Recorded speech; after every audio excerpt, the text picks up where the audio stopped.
ম্যাচে ফিরতে হলে ক্রস করতে হবে, একটা গোল দিতে পারলে ম্যাচ আমাদের হবে। ওরা ডি বক্সের জায়গা ছাড়ছে না, ওদের সাথে বুদ্ধি খাটিয়ে খেলতে হবে। হাফ টাইম বিরতির সময় নেইমারের কথাতে ঘুরে দাঁড়ালো দল।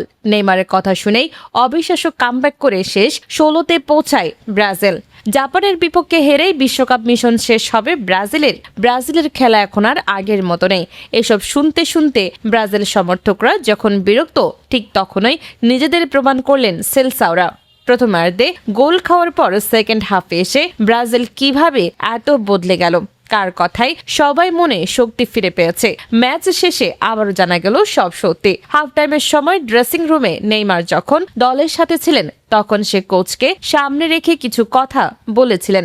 তিনি বলেন, ওরা ডি বক্সে তোমাদের জায়গা দেবে না, তোমরা ক্রস খেলো, সবাই ওপরে উঠে যাও, একটা গোল দিতে পারলে ম্যাচ আমাদের হাতে চলে আসবে। নেইমার একটু থামলেন, সবার চোখের দিকে তাকিয়ে আসল চালটা দিলেন। ওরা নিচের জায়গা লক করলে তোমরা ওপরে খেলো, উইং দিয়ে একদম উপরে উঠে যাও।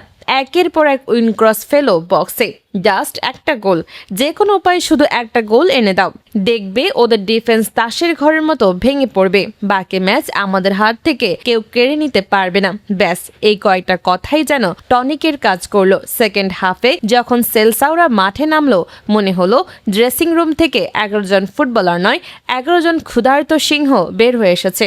বাকিটা তো ইতিহাস। জাপানের ডিফেন্স চুরমার করে শেষ 16তেই ব্রাজিল।